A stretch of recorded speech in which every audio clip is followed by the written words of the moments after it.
To lose out on that amount of money is devastating.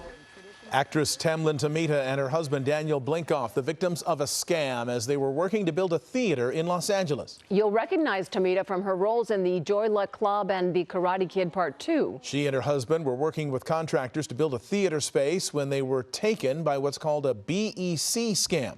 BEC stands for Business Email Compromise. Eyewitness News reporter Carlos Granda talked to the couple and investigates what you need to know about these BEC scams.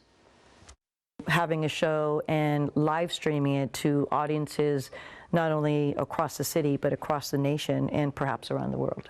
This is the dream for Tamlyn Tomita and her husband Daniel Blinkoff, a dream that is now under construction. It will be called the Outside In Theater. It's a concept about building a community space and a theater space where we literally have to go outside into our neighborhood and invite them inside to tell their stories that have not been told or well represented. Tamlyn and Daniel are both actors. She's been in many shows and movies, including The Karate Kid 2 and The Joy Luck Club. But they've had bad luck as they try to finish this project. They were the victims of what is known as BEC, Business Email Compromise, and it cost them a lot of money. It's close to $500,000. The couple received emails that appeared to come from their contractor. It was an email, a fraudulent email that was sent within the contractor's mail system and also our managing director of the project. He was receiving fraudulent emails. Investigators say this is an all too common scam. Crooks will send you an email that looks right, but there will be a small change you might not even notice. So that's exactly what these scammers try to do to people, is that the email will appear that it's from your contractor, a vendor that you're working with. It typically will have some sort of variation to it. There might be a period that's a little bit, offset, maybe an extra space in there. The general name at first glance, it looks like the person you think you're talking to. Individuals who are clicking on links or downloading software then have their computers compromised.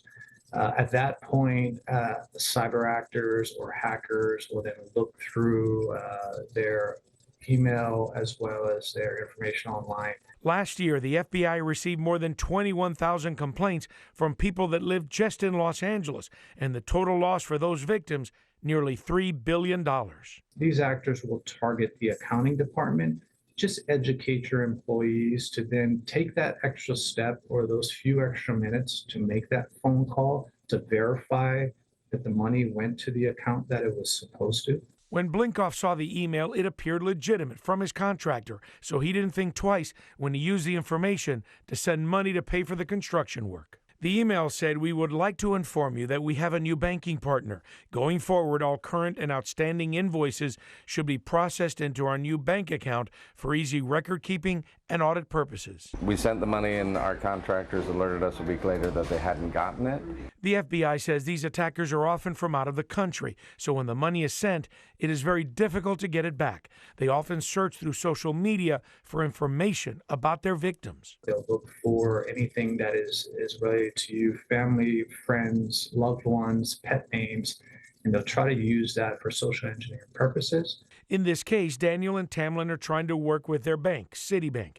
They feel banks need to help customers with fraud cases like this one. They've frozen Daniel's account, so we're not allowed, we're not accessing, we're not able to get to the monies in order to finish the building of this construction, the construction of our theater. So we find ourselves in a catch-22 situation with not only the fraudulent persons, but also with our financial institution, Citibank. Citibank sent us a statement which says in part, "We have a great deal of sympathy for customers who fall victim to financial scams, and we are deeply committed to helping our customers protect their accounts.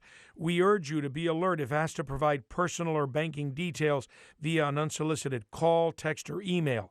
Before taking any action, contact the sending company or person directly using a verified phone number." Despite the financial setback, the plan is to open the theater on time on September 18th. Daniel and Tamlyn say they still have hope. Hope is good. Hope is always going to take you to the end of the day, and at the end of the day, it's all about doing what we can for each other. I'm Carlos Granda, ABC 7 Eyewitness News. Hello, I'm Mark Brown. Get more great ABC7 content by clicking the subscribe button for our YouTube channel and download the ABC7 Los Angeles streaming app on Fire TV, Android TV, Apple TV, and Roku to watch on your TV.